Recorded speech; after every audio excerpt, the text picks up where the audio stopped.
Bismillah, alhamdulillahirabbil alamin. Allahumma shalli ala sayyidina Muhammadin. La haula wala quwwata illa billahil aliyyil azim. Amma ba'du. Anak-anakku yang saya cintai, yang saya banggakan, sama-sama mari kita panjatkan rasa syukur kepada Allah Subhanahu wa taala. Alhamdulillah atas nikmat Allah yang Allah berikan kepada kita semua.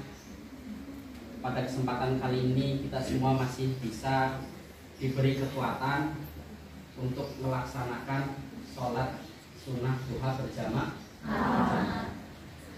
Tanpa kenikmatan, tanpa kekuatan dari Allah Subhanahu wa taala, kita tidak mungkin bisa melaksanakan itu semua. Maka kita patut bersyukur.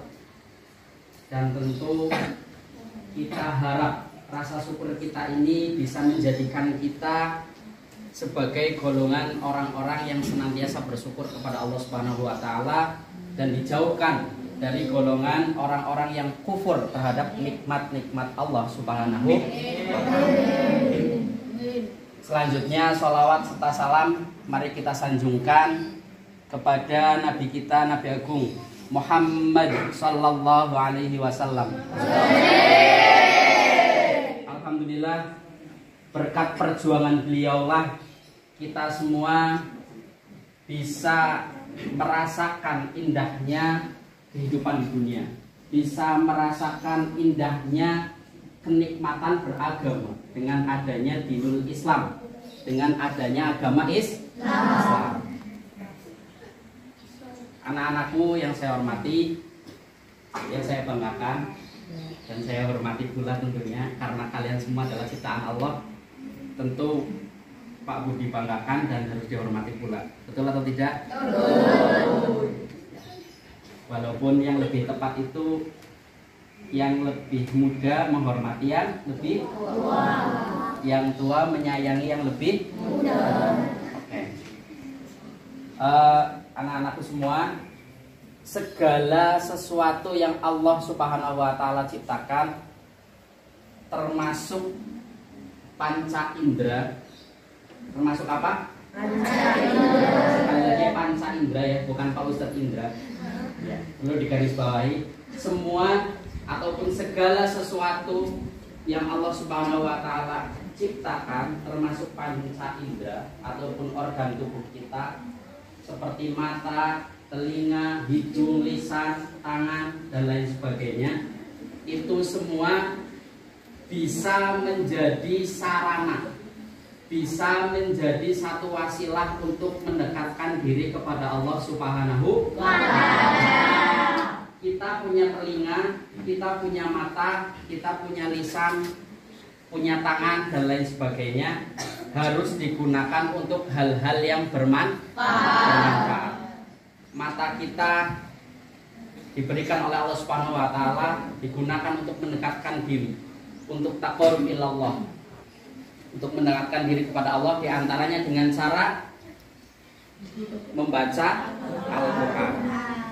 Kemudian untuk melihat sesuatu yang baik, misal membuka buku pelajaran dan lain sebagainya. Itu adalah salah satu bukti syukur kita kepada Allah Subhanahu wa taala dengan memanfaatkan organ tubuh kita, termasuk lisan kita. Lisan kita juga harus digunakan untuk hal-hal yang bermanfaat. Jangan sampai lisan kita digunakan untuk hal-hal yang tidak bermanfaat. Apalagi di bulan Ramadan ini, kita semua harus benar-benar menggunakan lisan kita untuk kebaikan-kebaikan. Ingat yang tadi disampaikan bahwa semua yang ada di tubuh kita bisa menjadi sarana untuk beribadah kepada Allah Subhanahu wa taala. Tetapi bisa juga menjadi mara bahaya untuk kita semua. Contoh, lisan kita ketika digunakan untuk hal-hal yang tidak bermanfaat itu akan menjadi suatu mara bahaya untuk diri kita. Karena apa? Salamatul insan fi hifdil lisan.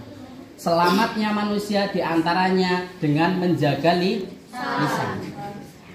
Nah, anak-anakku semua, yang perlu kita resapi bersama-sama, mari kita diantaranya berusaha menjaga lisan kita semaksimal mungkin. Jangan digunakan untuk hal-hal yang sia-sia. Contoh hal yang sia-sia apa? Ngobrol terlalu sering.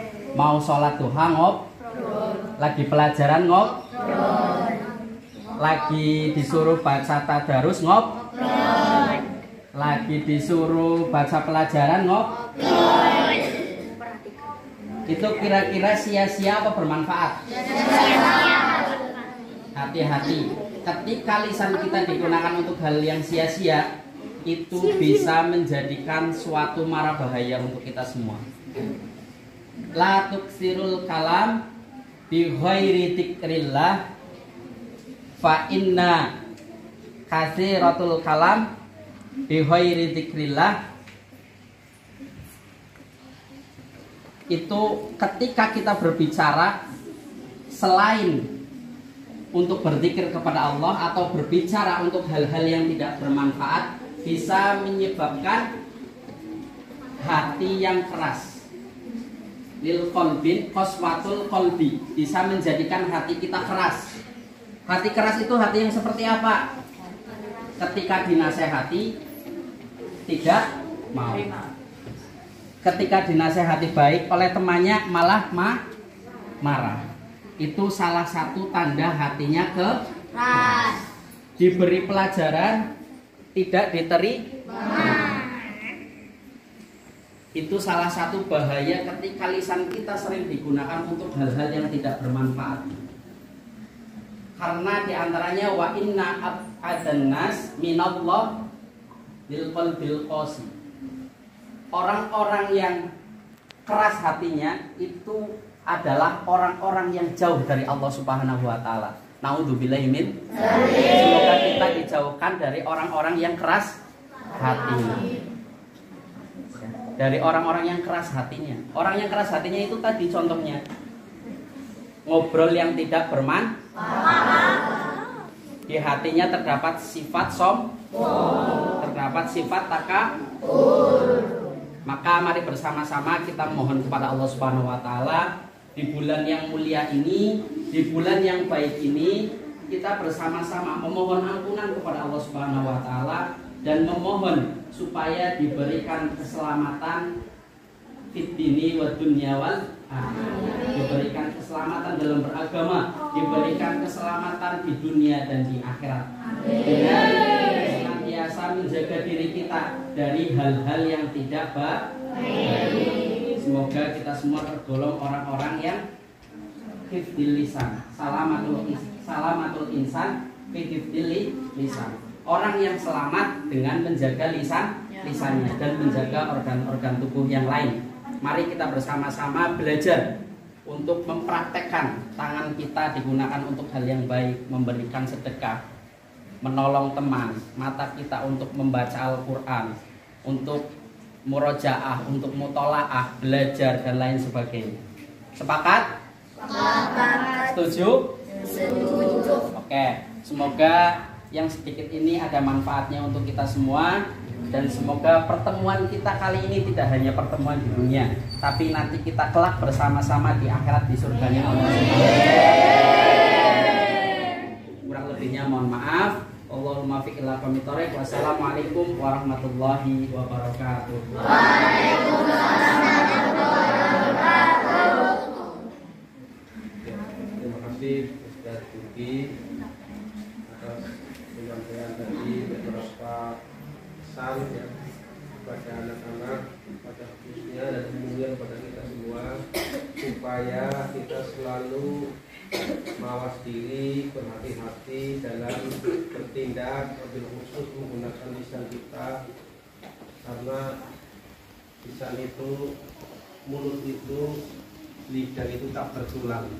Tapi ketika bicara yang tidak baik kepada orang lain kemudian menyakitinya, ya itu lebih sakit, bahkan lebih lama tidak bisa diobati. Ketika kalian misalkan jatuh sakit diobati 3 hari 4 hari sembuh, tapi ketika lisan kita tidak terjaga maka jangan kau gores luka orang lain. Ya, itu saja yang saya sampaikan. Terima kasih Pak Tadi. Untuk besok lagi insya Allah ada tausiah, tapi kalau bisa ini dari anak-anak juga ada yang mengisi ya, sebagai latihan kita anak-anak supaya satu mengasah keilmuan, yang kedua melatih mental. Pak Guru tawarkan kepada anak-anak, siapa yang mau besok hari Kamis kultum melihat nggak apa-apa. Ya siapa itu Mas? Rafa. Siap Mas Rafa? Bebas ya. Terima kasih Mas Rafa. Nanti di rumah Mas Rafa siap ya?